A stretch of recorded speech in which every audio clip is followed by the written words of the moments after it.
It's on it. It's been talks. It's been talks. It's possible. Okay, so not totally against that possibility. No, not at all. I feel good. Working hard each and every day, and I can't wait for 2026. Yeah, like Floyd career, like him coming up in the era that he came up in, he had all them champions that he was able to fight, and that's what led him to be. Floyd Mayweather recently released an announcement regarding his prospective return to the ring in 2026 against Terence Crawford. Conversely, Coach Bernie clarified that he would support Floyd Mayweather in the event that a prime Terence Crawford were to face a prime Floyd Mayweather. He stated that Money May would demolish Crawford in the same manner as he did with other opponents, maintaining a defensive advantage by employing body strikes, hooks, and sharp jabs. He believed that Floyd's capacity to vanish after an opponent delivered a strike would be mentally taxing. Mayweather would commence to execute his combinations and assume complete control by the 6th or 7th round. Just hypothetically speaking, just looking at, two fighters, you got Floyd and you got Crawford in their prime. Who you picking? Can we all give an opinion on that? Yeah, you want to? Yeah, I got an opinion on that too. Coach, what you think? I'm listening to you, Rep. Floyd versus a prime Mayweather. We can go Pretty Boy. We can go Money May versus Terence Crawford in his prime. Who we got? I think Money May would have shut Crawford down. He would have bored him to sleep like he do these fighters. Yeah. He would have jabbed him, hooked him, stick him in the body. You know what I'm saying? And then when the fighters swing back, Floyd nowhere to be found. So mentally, that drained him. Yeah. And about the 6th or 7th round, that's when you start picking up, putting the combination together. Floyd Mayweather has disclosed that negotiations are currently ongoing for a potential comeback fight in 2026, with Terence Crawford emerging as a potential opponent. Nevertheless, he has expressed his willingness to return. Against that you would take a professional bout in the future after Mike, or is that off the table? It's on it. It's on it. It's been talks. It's been talks. It's possible. Okay, so not totally against that possibility. No, not at all. I feel good. Working hard each and every day, and I can't wait. Furthermore, Terence Crawford contemplated Floyd Mayweather's career, asserting that Floyd's success was a direct result of the era in which he was raised, which afforded him the opportunity to confront and defeat a multitude of champions. He observed that Mayweather not only defeated the most champions, but also earned the most money in the process, which solidified his legacy. At like Floyd career, like him coming up in the era that he came up in, he had all them champions that he was able to fight, and that's what led him to be so great. Because he fought the most champions, beat the most champions. Got the most money for beating the most champions. So it's just like, man, he had this guy, back to back to fight. In addition, Alexander Usyk declared Terence Crawford to be the most exceptional boxer in the world at present, asserting that Crawford occupies the top position, surpassing even himself. Boxer, in your opinion, right now? European. No, world. That's fine. World. The world, yeah. I think it's Terence Crawford. Many believe it's you. Many believe you're the best fighter. No, I'm not the best fighter of the world. It's Terence Crawford. Terence Crawford, number one, yeah? Terence Crawford himself did not hesitate to address the debate regarding his prime and that of Mayweather. Crawford declared with complete assurance that he would defeat Floyd at his zenith, and he said it with conviction rather than uncertainty. Mayweather was a maestro of defense and ring IQ, he clarified, but he is of the opinion that his own skill set is superior. Crawford emphasized his confidence in his reflexes, his capacity to seamlessly transition between postures, and his ability to identify opponents over time, all of which would provide him with an advantage over Floyd. His statement demonstrated that he is not intimidated by the mystique of Mayweather's legacy, but rather is confident that his own peak performance would surpass the most exceptional version of Floyd. Wins in a fight, you or Prime Floyd? Me. No questions? Why would you think that I would say Floyd? That's one of my favorite fighters. But yeah. Timothy Bradley expressed his unwavering support for that assessment, asserting that Crawford would have prevailed over Mayweather had they engaged in a fight during their primes. Bradley detailed the rationale, emphasizing Crawford's versatility in terms of his arsenal, his capacity to transition between orthodox and southpaw, and his lethal accuracy. He emphasized that Mayweather has consistently encountered challenges with sharp counterpunchers, citing previous bouts in which Floyd was required to react to southpaws or quick hitters. Bradley contended that Crawford possesses the versatility to maintain Floyd's attention throughout the evening. In addition to his counterpunching capabilities, he believed that Crawford's aggressiveness, size, and ability to alter stances would be too much for even a top-tier Mayweather. Floyd Mayweather's a GOAT. Oh, absolutely. But Terence Crawford will whoop his ass. He would beat Floyd Mayweather. I'm telling you right now, he will beat Floyd Mayweather too. He will beat him too. He got everything it takes to beat Floyd. Floyd struggled in the first half against Zab Judah. Zab Judah, a damn terrific fighter. Terrific fighter, but he ain't no damn Terence Crawford. Especially from the southpaw position. Floyd didn't like fighting southpaws. Floyd reached with that right hand. You think he's gonna reach against one of the best back foot counterpunchers in the game? He gonna reach with that right hand against Crawford? He gonna get slept reaching with that back hand the way he reaches with. Shane Mosley, who actually shared the ring with Floyd Mayweather, provided an additional persuasive argument in Crawford's favor. Mosley stated unequivocally that Crawford is the superior combatant in terms of raw ability and skills, not only in a head-to-head matchup. He identified Crawford's size as a significant factor, observing that Crawford possesses power and strength that Mayweather lacked at the heavier weights. He also commended Crawford's adaptability, stating that he is capable of boxing on the outside, brawling on the inside, pressing forward, or counterpunching, rendering him one of the most comprehensive fighters in the sport. Mosley asserts that the combination of all of these characteristics would render it exceedingly challenging for Mayweather to subdue him at his most powerful. Those two, Crawford or Mayweather? I think Crawford is better, bigger. He's actually he moved in weight class, and I would say Crawford is a better fight all around fighter. Mayweather is really good too, though. You can't knock him as well. He's very talented. It would have been a tough fight, but I think Crawford would have the edge over Mayweather because of the long arms and because it's bigger.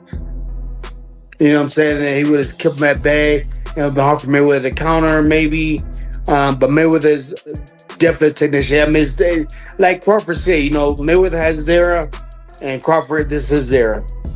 Discussion was approached with a more nuanced perspective by Jeff Mayweather, Floyd's uncle and trainer, who recalled Floyd's iconic fight against a youthful Canelo Alvarez. Jeff conceded that the fight was a demonstration of Canelo's early potential rather than sheer domination, despite Floyd's convincing victory on the scorecards. He elucidated that Canelo was a youthful fighter who was still in the process of learning and developing as a fighter, whereas Floyd was already at the pinnacle of his experience and ring generalship. Jeff believed that the fight not only demonstrated Floyd's capabilities, but also underscored the significance of timing in the sport of boxing, as Floyd was able to capitalize on his opportunity to face Canelo prior to him reaching his peak. Remember, Canelo at that time was a razor-thin decision. Floyd won, majority decision. C.J. Ross had it with what a lot of people had as a draw. And then the other two judges scored it for Floyd, of course. Yeah, nobody had it. And that was a Floyd at the top of his game with a very green Canelo with very little experience, and he still took him, into deep waters. So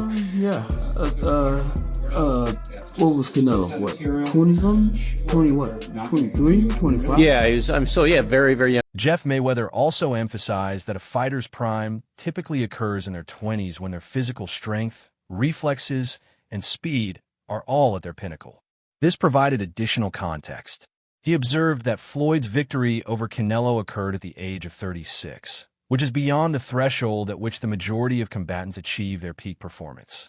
He believed that the fight was not about Floyd's physical dominance, but rather about his intellect, experience, and timing in the ring. This complicates any discourse regarding prime versus prime, as it is contingent upon the precise state at which a fighter's actual prime is determined, as well as the extent to which age and timing impacted the matchups. Yeah, very young. He had more fights than Floyd, and he lost.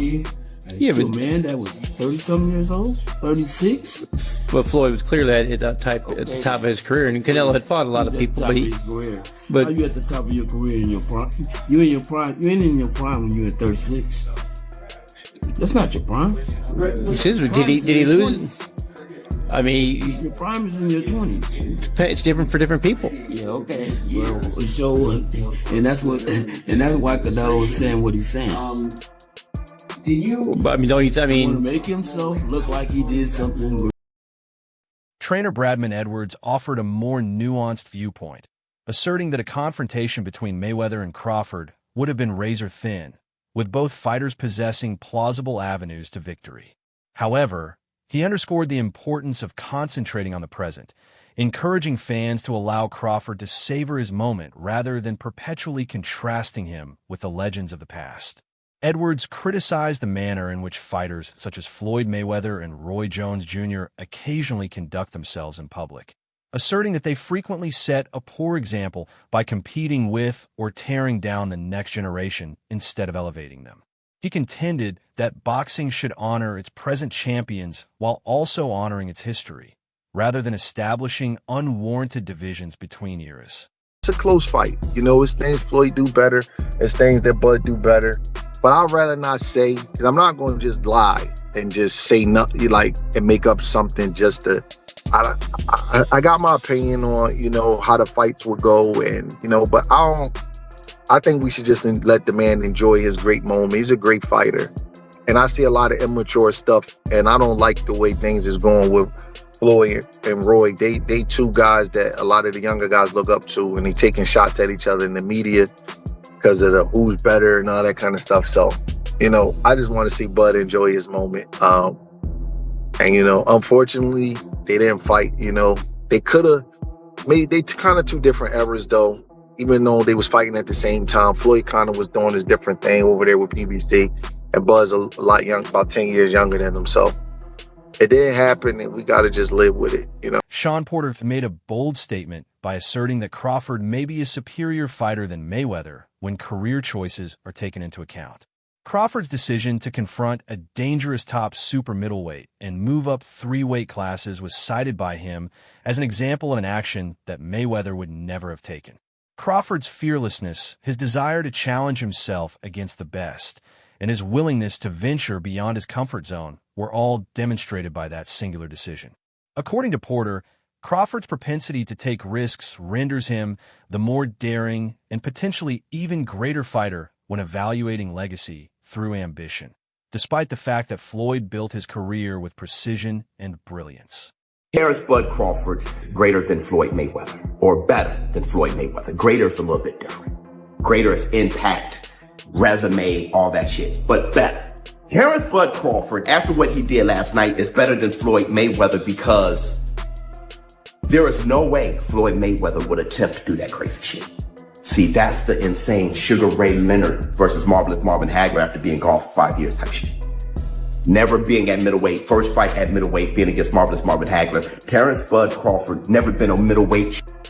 The most he's been is super welterweight, and he was only there once. And he's fighting at 168 against one of the greatest super middleweights of all time, one of the greatest middleweights of all time, pound for pound, one of the greatest fighters of all time, reigning undisputed champion at super middleweight. That is unheard of, and that's something that Floyd Mayweather wouldn't even. Max Kellerman underscored that Floyd Mayweather's resume is among the most impressive in the history of boxing, featuring champions and prominent figures in various weight classes. Nevertheless, he emphasized that Terence Crawford is distinguished by his willingness to confront any opponent, a trait that Mayweather frequently avoided by employing calculated decisions and timing. Like, if you look at Floyd's resume, it's much deeper than Crawford's. And Floyd was faster and he had a better defense and all that stuff. But Floyd picked and chose when he fought guys, especially once he left lightweight. He wiped out the junior lights, bring them. lightweight, he jumps up to Jose Luis Castillo first thing. A lot of people think he lost the first fight, then I didn't, but then he won the rematch. But once he left lightweight, he was careful about when he fought guys. So even though his resume is deeper with names, people remember, yeah, but he didn't want it with certain dudes at certain times. Crawford, we all witnessed, even though the resume is thin in certain ways, he wanted it with everyone the whole time. Oh, yes. That makes a... Bob Arum, who has collaborated with both combatants, stated that Crawford would be his selection in a prime-for-prime matchup. He clarified that Crawford's adaptability and capacity to swap stances provide him with a unique advantage, enabling him to adapt to any situation that Mayweather may present. Arum is of the opinion that Crawford's combination of ring IQ and abilities would result in a victory. Who would have won, Crawford or Mayweather, prime for prime? Crawford. Really? Why? Because Crawford is a unique kind of fighter that other fighters haven't seen. And the ability that he has to switch, fighters aren't used to that. They don't train for that. And, I just think Crawford is a very, very unique. Jim Lampley observed that a Crawford-Mayweather fight would be captivating due to the contrast in styles. He referred to Mayweather's victories as paint jobs, technical and controlled performances that were based on precision and defense. In contrast, Crawford's ability to deconstruct his opponents and frequently conclude them decisively fosters a more acute sense of authority. He stated that this contrast is what would render a prime-for-prime clash so captivating. That's a completely different fight, all right? Because Spence has been given to believe that he's every bit as good an offensive fighter as Terence Crawford or anybody else that he's going to be in with. So he learned something different Saturday night. But Floyd Mayweather never disabused himself of the understanding that he was a more of a backup counterpuncher than a go-forward counterpuncher, regardless of what he did to Diego Corrales.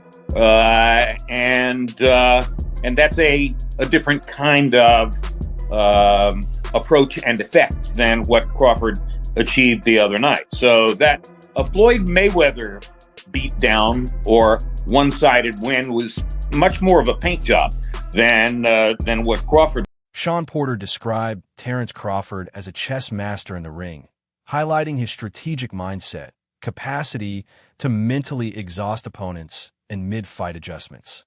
Additionally, he held Floyd Mayweather in high regard as the definitive OG of boxing, acknowledging that he established a standard for dominance, business control, and longevity that ensures his legacy remains secure irrespective of Crawford's success. A lot of comparisons between Terence Crawford and Floyd Mayweather. We've even had the conversation to go as far as who would win in the fight between Terence and Floyd, and I truly don't know the answer to that question. I do. You do? Yes. Yeah. Who will win that fight? Floyd. Floyd will win that yes, fight. Yes, sir. I love you, Terrence. Always figures it out. Yeah, yes. he's a chess master. Yeah, his IQ and that shit. The funny thing about it is Terrence has been the only other guy that people can say he always figures it out. Yeah. You know? Yeah, that's true. But you gotta have an OG somewhere. Anybody else? Yeah. There's an OG Somebody somewhere. gotta pioneer it, right? Yeah, you gotta. There's an OG you can't out-figure out somewhere. And I just believe Floyd is that OG you can't out. That concludes today's video. Therefore, what are your opinions on this matter? What are your thoughts on the comparison between Floyd and Crawford?